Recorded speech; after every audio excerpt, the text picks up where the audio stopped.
महत्त्वपूर्ण 7 मागण्यांसाठी मस्साजोग ग्रामस्थांनी संपूर्ण देशमुख कुटुंब अन्नत्याग आंदोलनाला बसले। आपण या ठिकाणी बघतोय अन्नत्याग आंदोलनाला सुरुवात झाली। संपूर्ण देशमुख कुटुंब या ठिकाणी आपल्याला पाहायला मिळतं। संतोष देशमुख यांचे बंधू धनंजय देशमुख या ठिकाणी आहेत, तर संतोष देशमुख यांचे मुलगा विराज सुद्धा आहे। त्याचबरोबर संतोष देशमुख यांची कन्या वैभवी व संतोष देशमुख यांची आई शारदबाई तसेच संतोष देशमुख यांच्या पत्नी अश्विनीताई आपल्याला या ठिकाणी पाहायला मिळतात।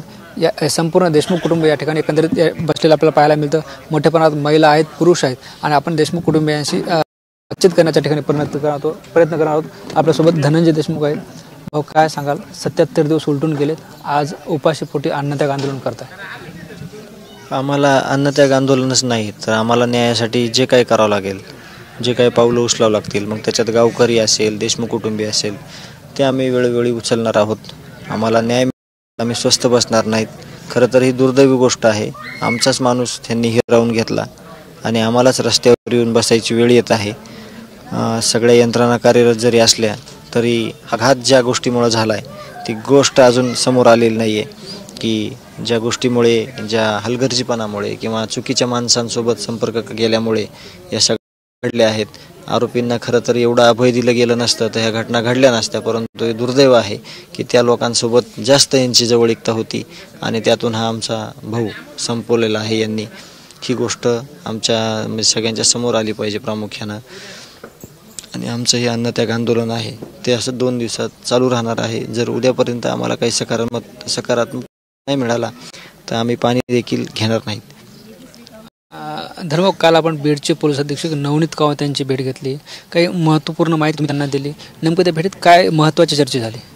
नाही, आम्ही त्यांच्याकडून जाणून घेतलं सगळं की पहिल्या 10 दिवसातला जो तपास आहे पोलीसचा त्याच्यामध्ये काय त्रुटी आहेत, त्यांना पण कळलं काय त्रुटी आहेत। आणि एक गोष्ट कळली ती म्हणजे जी आम्ही माहिती देत होतो त्याच्यातली कुठलीच माहिती SP साहेबांपर्यंत आतापर्यंत पोहोचलेली नाही। हे चुकीचं आणि दुर्दैवाची गोष्ट आहे किंवा त्या लोकांनी आमच्याशी कधी संपर्क साधला नाही।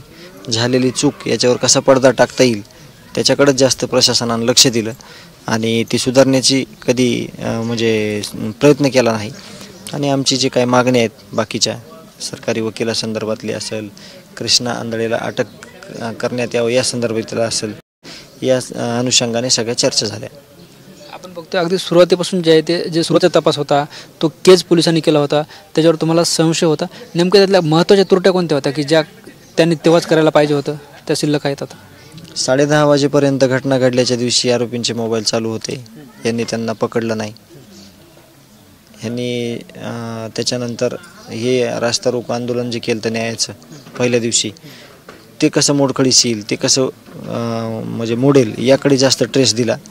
जे आरोपी आहेत त्या आरोपीला कसं पकडण्यात येईल, सगळे पुरावे कसे हाती लागतील याच्याकडं कुठल्याही गोष्टीचं लक्ष त्यांनी दिलं नाही, याचा खेद वाटला। आणि आम्ही सांगत होतो ह्यांचे फोन चालू आहेत, फोन करा, आम्ही माझ्या फोनहून फोन करत होतो, पण त्यांनी असं महत्त्वाचं समजलं नाही की आपण हे केलं पाहिजे।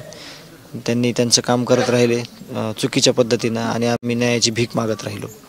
बरं, ह्या सगळ्या गोष्टी तुम्ही काल पोलीस अधीक्षक नवनीत कावत त्याचबरोबर इतर अधिकाऱ्यांसोबत मांडल्या, तर त्यांना असं वाटलं का जर हे असं केलं असतं तर कदाचित ही घटना घडली नसती? म्हणलं, मान्य केलं त्यांनी, हे चुकीचं झालं आहे म्हणले।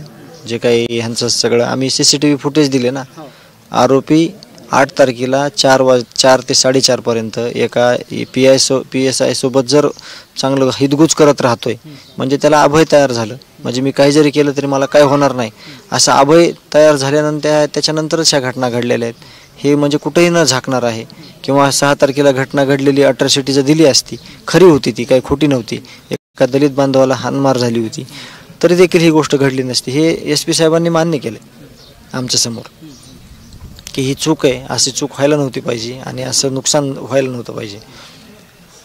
धर्मभाऊ, ज्या दिवशी घटना घडली त्या दिवशी तुम्ही रास्ता रोको आंदोलन केला, त्यानंतर गावकऱ्यांनी जलसमाधी आंदोलन केलं, तुम्ही स्वतः टाकीवर चढून आंदोलन केलं आणि त्याचे परिणाम पाहायला मिळाले, म्हणजे आंदोलन केलं की कारवाई असं वाटतं तुम्हाला? नाही, आता तो योगायोग असेल, पण आम्ही म्हणजे कुठलं जरी टोकाचं पाऊल उचलायची वेळ आली आम्हाला या न्यायाच्या भूमिकेमध्ये तरी आम्ही त्याच्यात कुठेही मागं थांबणार नाहीत, कारण आमचं सर्वस्वच गेलं आहे। त्याच्यामुळे आमच्यात पण आम्हाला काही वाटत नाही असं, आमचं सगळं जीवन अस्ताव्यस्त करून टाकलं, आमचं सगळी जीवनाची घडी बिघडून टाकली। आम्ही सुखात, कमी गरजा होत्या आमच्या कुटुंबाच्या, आम्ही सुखात राहत होतो, तर ते सगळं हित सुख आमचं यांनी हिरावून घेतलेलं आहे. त्याच्यामुळं आता आम्हाला न्यायासाठी आमचे काही जरी हाल झाले, किती जरी हाल होत असेल तरी आम्ही ते स्वीकारलेले आहेत आणि आम्ही या आंदोलनाच्या पावित्र्यामध्ये कायम राहणार आहोत. आज जरांगे पाटील या आंदोलनाला भेट देणार आहेत, काय सांगा? दादा दुपारनंतर इथं उपोषणाला भेट देणार आहेत. कालच निरोप आलेला आहे त्यांचा. आम्ही त्यांचं मार्गदर्शन घेऊ. त्यांनी पहिल्या दिवशी ज्यावेळेस आपल्याला ही FIR द्यायची होती त्या दिवशी त्यांना काय मेहनत करावं लागलेली आहे हे तुम्ही बघितलेली आहे.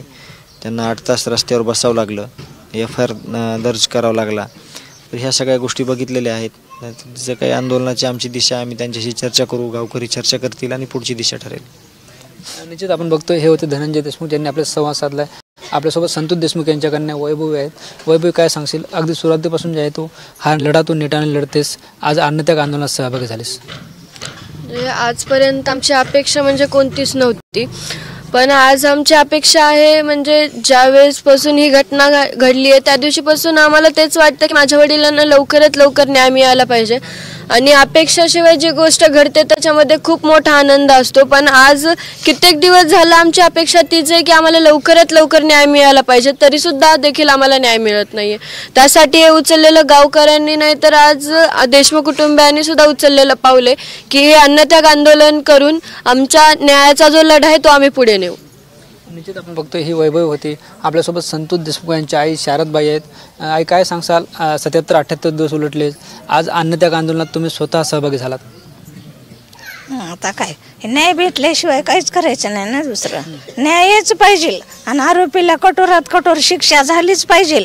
माझ्यासोबत मी चिकटी नाही, माझं कुटुंब असून माझं सगळं गाव म्हणजे माझे गावकरी माझे कुटुंबच आहेत सगळे. ह्यात वेगळं कोणच नाही. मी नाही ह्या जागेवरून उठले तर सुद्धा उठू शकत नाही. माझे भाऊ आहेत, माझे भाचे आहेत, माझे भाऊज आहेत, माझे लेक आहेत. मला न्यायच पाहिजे आणि त्यांना कठोरातली कठोर शिक्षा झालीच पाहिजे. तसं पाहिलं तर हे काय मसाजो ग्रामस्थांचं पहिलंच आंदोलन नाही. यापूर्वी तुम्ही आंदोलन केले होते. सातत्याने न्याय मागण्यासाठी आंदोलन का करावं लागत असते? आता आंदोलन करावं लागले, आता न्याय दिला नाही, पण आता न्याय घेतल्याशिवाय इथून उठूच शकत नाहीत. अन्न त्याग, पाणी त्याग आम्ही हलूच शकत नाहीत. आमचे गावकरी पण नाही, मी तर नाहीच. निश्चित आपण बघतो ह्या होत्या संतोष देशमुख यांची आई शारदबाई. त्यांनी असा निर्धार केला की जोपर्यंत आम्हाला न्याय मिळत नाही तोपर्यंत आम्ही हलणार नाहीत. संतोष देशमुख यांच्या पत्नी अश्विनीताई आपल्यासोबत आहेत. ताई, काय सांगा, ज्या पद्धतीनं गावकरी तुमच्या कुटुंबियासोबत आहेत, तुम्ही न्यायाचा लढा लढताय, आज अन्नत्याग आंदोलनात सहभागी झालात. जोपर्यंत आमच्या सर्व मागण्या मान्य होत नाहीत तोपर्यंत आम्ही अन्नत्याग आंदोलन करणार आहोत. खरं तर धनंजय देशमुख असतील, वैभवी असतील, गावकऱ्यांनी मुख्यमंत्र्यांची भेट घेतली होती.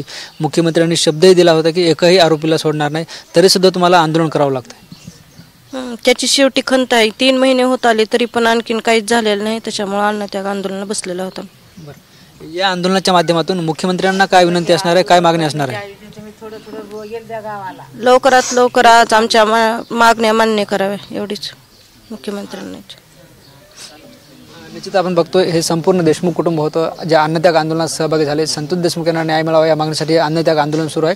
खरं तर प्रशासनाला 7 प्रमुख मागण्या निवेदन यापूर्वी देण्यात आलं आहे.